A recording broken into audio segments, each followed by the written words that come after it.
رمضان شهر الخير والبركة، لكن عند ناس كتير بيتحول لشهر زيادة في الوزن والأكل اللي مش محسوب. لو كل سنة في رمضان بتلاقي نفسك داخلة عليه بكل حماس وبنية انك تخسي وتطلعي منه شخص تاني خالص، بس بتطلعي منه بوزن زيادة ومحققتيش اي حاجة من اللي انت كنت بتخططي لها، فالفيديو ده مخصوص ليكي. النهاردة هقولك على 5 حاجات لو عملتيها هتساعدك تخسي في رمضان من غير ما تحرمي نفسك، وفي نفس الوقت هتستمتعي بالأكل ومن غير ما تحسي بالذنب. خليكي معايا للآخر علشان في معلومات هتفرق معاكي وهتساعدك تنزلي في الوزن بسهولة ومن غير أي دايت قاسي خالص. وما تنسيش تعملي لايك للفيديو ده وسبسكرايب للشانل وشير علشان الفيديو يوصل لكل الناس اللي عايزة تخس وتحقق التارجت بتاعها في رمضان.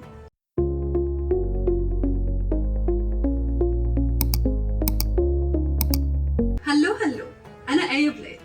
تعالي كده نمسك الحاجات اللي بتحصل في اليوم واحدة واحدة من أول الفطور.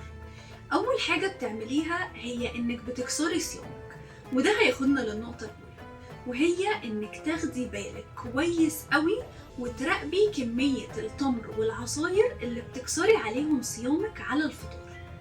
كلنا عارفين إنه سنة عن الرسول عليه الصلاة والسلام إننا نفطر على تمر، ودي حاجة مفيدة جدا طبعا، بس المشكلة عندنا بقى بتبقى في الكمية. لو دخلتي على الفطار وانت جعانة جدا ممكن تلاقي نفسك بتاكلي 5 أو 7 تمرات من غير ما تاخدي بالك أصلا، والتمرة الواحدة فيها حوالي من 25 ل 30 كالوريز.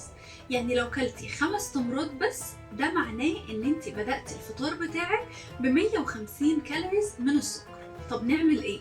هتاخدي تمرة واحدة بس أو 3 تمرات بالكتير وكوبايتين مية، ده قبل أي حاجة. وبالنسبة للعصاير فانت هتبعدي تماما عن العصاير الجاهزة لأن دي بتبقى مليانة سكر، وممكن تستبدليها بعصاير طبيعية زي عصير البرتقال الطبيعي من غير أي سكر مضاف، أو عصير الليمون بالنعناع، أو عصير الليمون العادي، أو عصير الفراولة أو الكركديه البارد، ودول ممكن نضيف لهم سكر دايت، أو لو انت قادرة تاخدي من غير سكر خالص ده بيبقى أحسن طبعا.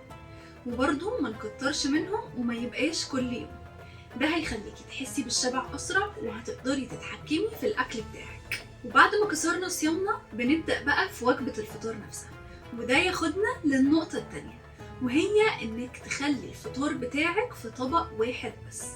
المشكلة الكبيرة في رمضان إن السفرة بتكون مليانة أصناف وأكل مغري جدا، والكل بيحاول يتفنن في رمضان ويطلع كل المواهب اللي عنده في الأكل علشان يعملوا أحلى سفرة وأحلى فطار، وده بيخلي الواحد ياكل أكتر من احتياجه أصلا من غير ما يحس، لأن كل ما الأصناف بتزيد قدامك ده بيفتح نفسك أكتر وبيزود من الشهية والشراهة للأكل.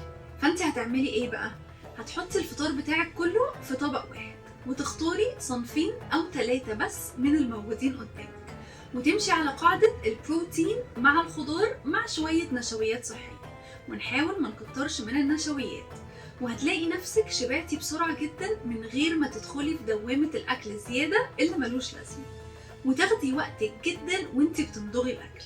ودي تركة مهمة قوي قوي هتخليكي تحسي بالشبع مع كميات أكل أقل، لأن لو انت بتمضغي الأكل بتاعك بسرعة جدا ده هيخليكي تاكلي كميات أكبر. ولو عايزة تعرفي ترتيب الوجبة الصح في رمضان علشان تخسي، شوفي الفيديو اللي فات شرحتلكوا فيه بالتفصيل ازاي نرتب اكلنا في رمضان باحسن طريقة علشان نوصل للوزن اللي احنا بنحلم بيه، وهسيب لكم اللينك بتاعه في الديسكريبشن تحت. وعلى وجبة الفطار وبعد الفطار كمان هنقابل المقليات والحلويات، وده هياخدنا للنقطة الثالثة، وهي ان المقليات والحلويات من اكبر كوارث زيادة الوزن.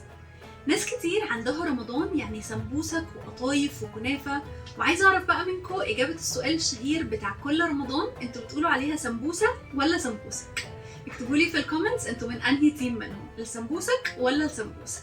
المشكلة بقى ان الحاجات دي الكالوريز بتاعتها عالية جدا، والاخطر ان هي مش بتشبع اصلا وبتخليكي عايزة تاكلي اكتر. فلو مش قادرة تستغني عن السمبوسك جربي تعمليها في الاير فراير بدل الزيت، هتبقى صحية وما فيهاش نفس كمية الكالوريز اللي بتاخديها لو اتعملت في الزيت. وبالنسبة للحلويات هتبقى مرة واحدة بس في الأسبوع أو مرة في عزومة لو انتي معزومة بره، مش كل يوم ابدا. ما ينفعش يبقى عادة عندك في رمضان ان كل يوم بتاكلي حلويات. الصح اصلا ان الحلويات دي بتتاخد مرة كل اسبوعين او مرة كل 10 ايام بس علشان رمضان معروف ان هو شهر العزومات والحلويات، فمش هقولك كل اسبوعين ولا كل 10 ايام، علشان ما تحسيش ان انت مضغوطة وحارمة نفسك. فيفضل ان هي تبقى مرة واحدة بس في الاسبوع. بس بعد رمضان نبقى عارفين ان احنا نمشي على الصح، والحلويات تتاخد مرة كل اسبوعين او كل 10 ايام. في ناس بتبقى فاكرة نفسها ملتزمة طول رمضان ومظبطة نوعيات الاكل بتاعها، وتيجي بعد رمضان تلاقي نفسها ما خستش برضه.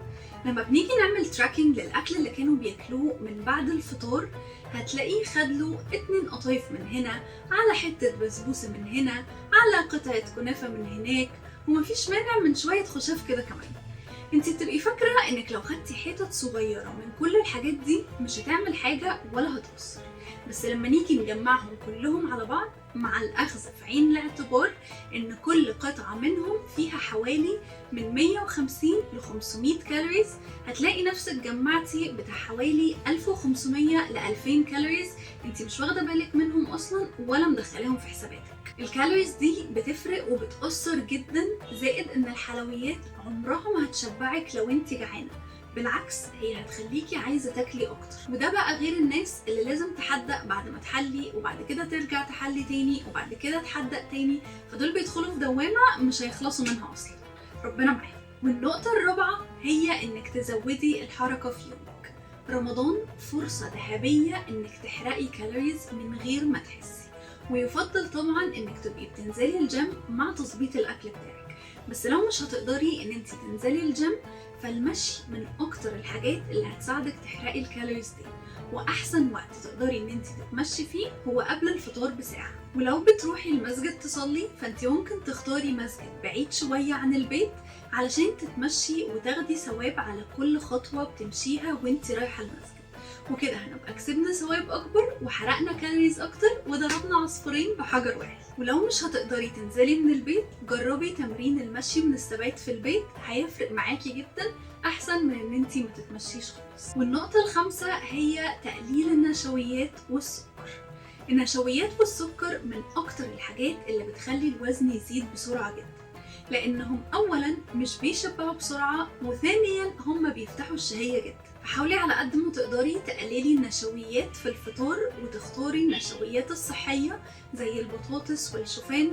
والفيديو اللي فات اتكلمت فيه عن ازاي نعرف نظبط كمية النشويات في رمضان علشان ما نتخنش، وهسيب لكم اللينك بتاعه في الديسكريبشن. نيجي بقى للسكر اللي هو السبب الرئيسي في تراكم الدهون في الجسم، وخصوصا في منطقة البطن اللي عاملة أزمة عند ناس كتير جدا.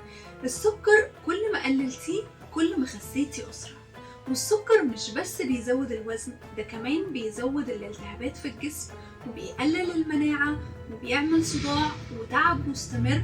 وفي فيديو مخصوص كلمتكم فيه عن السكر وأضراره وازاي نقطعه والتحول الرهيب اللي هيحصل لك لو قطعتيه، وتقدري تشوفي الفيديو ده، هسيب لك اللينك بتاعه في الديسكريبشن. لو عملتي الحاجات اللي اتكلمنا عليها دي هتلاقي نفسك بتخسي بسهولة جدا في رمضان ومن غير حرمان، وهتلاحظي ان كمية الاكل اللي ملهاش لازمة هتقل ونشاطك هيزيد، ومع اخر شهر رمضان هتلاقي ان وزنك قل ونسبة الدهون في جسمك نزلت، وبقيتي قادرة تكملي في الدايت لحد ما توصلي للوزن اللي بتحلمي بيه بسهولة.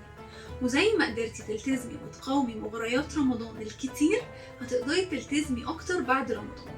واهم حاجة، خلي عندك إرادة وقولي لنفسك ان انا اقدر اوصل للوزن اللي انا بحلم بيه، وان مفيش اي حاجة مستحيلة. ولو الفيديو عجبك ما تنسيش تعملي له لايك وتعملي سبسكرايب للشانل وشير للفيديو علشان يوصل لكل اللي عايز يخس في رمضان.